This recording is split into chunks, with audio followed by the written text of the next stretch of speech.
Lastly, I'll just mention elderly people who come in with what looks like a dementia.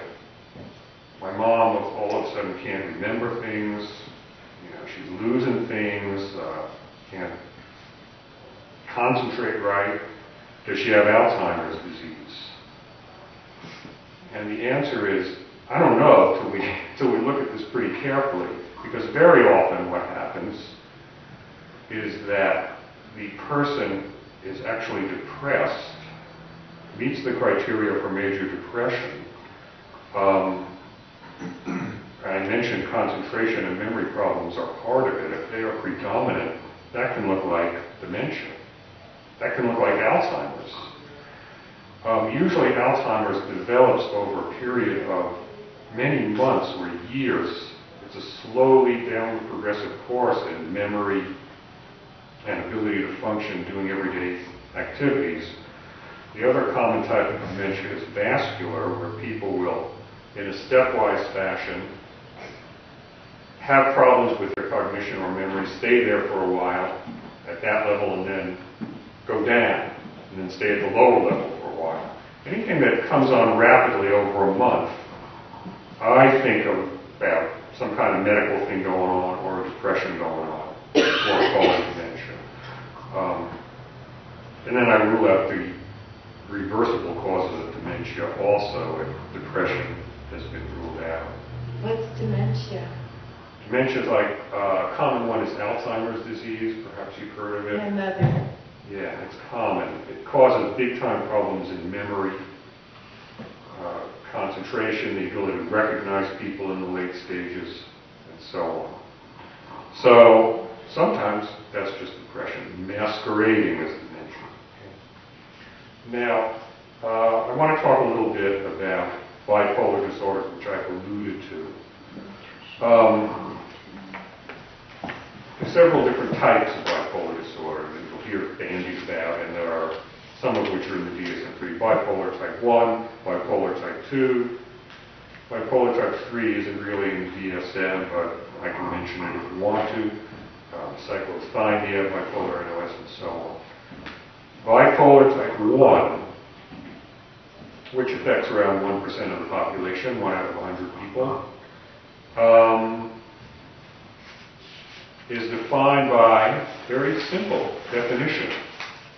You have to have had at least one manic episode, not caused by a drug or a prescription or an illness, medical illness. If you've had one, that's it. You're bipolar 1. Simple as that. Now, many people, in fact, most people with bipolar type 1 also have interspersed depressive episodes, major depressive episodes, minor depressive episodes, and so on. But if you've had a manic episode not due to a drug or a medical condition, or a prescription, or a substance, that's it. You're bipolar 1, and you better seek treatment because it can wreck you without treatment. So I'll define what a manic episode is, since that's how what bipolar 1 is defined. It has to last at least a week. Sometimes it goes on for many weeks or months if untreated. The only time it can go on less than a week and count as a manic episode is if you're put into a psychiatric hospital or jail. If it's been going on less than a week because of those two reasons, then you still qualify. You have a persistent, elevated, or irritable mood that is different from your normal functioning. People around you have to notice that you are different. You have to, if it's pointed out, notice that you're a little bit different. And very often you're grandiose, feel like you have superpowers. And sometimes you don't think you're different. Sometimes you think you're just feeling pretty good. But unfortunately, judgment is one of the first things to go in a manic episode. which is why it makes it difficult to treat. People, once again, it's as if they've taken a whole lot of methamphetamine but haven't taken any. They start talking a lot, they start talking loud, they start talking fast, their ideas start coming into their head faster than they can deal with. They're distractible. They have a lot of goal-directed activity, some of which they never finish. They do things that are fun but high risk, like go into a bar and pick up people for sex or driving really fast.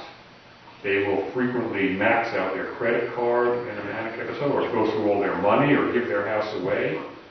I'm reminded, when I was first year psychiatry resident, a person came into the hospital who was a very famous lawyer, whose name you recognize, but I'm not going to tell it, to protect his confidentiality. But he was flying high in the middle of a manic episode.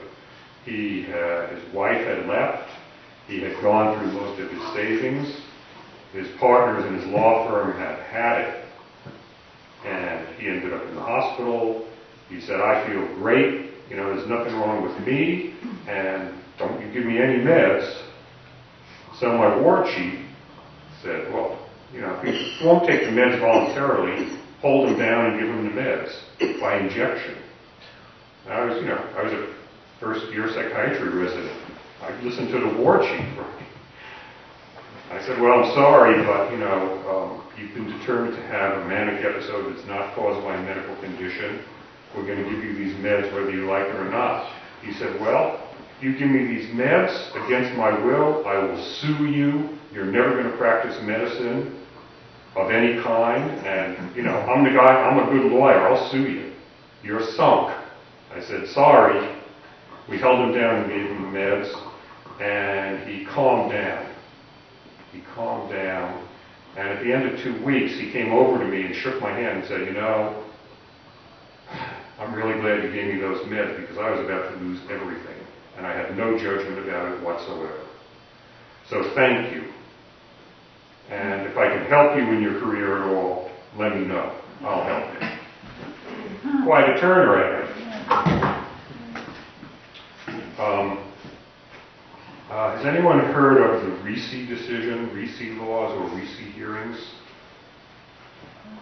I'll tell you another anecdote. I don't know if you're interested in these anecdotes. Yeah? If you go into a psychiatric hospital now, whether voluntarily or on an involuntary hold, and you refuse to take psychotropic medications, they can't be given to you. You can no longer do what my ward chief said, hold someone down and just give it to them. In order for medications to be given, there has to be something called a Ricci hearing. Okay? That means an administrative law judge comes in, and the doctor tells them why they think this person ought to be on meds, and the person or his or her attorney says why they shouldn't be on meds, and then the administrative law judge decides based on the merits, even though many times if they're new, they have no clinical acumen at all. And, at the beginning, they make plenty of wrong decisions that got people into bad trouble.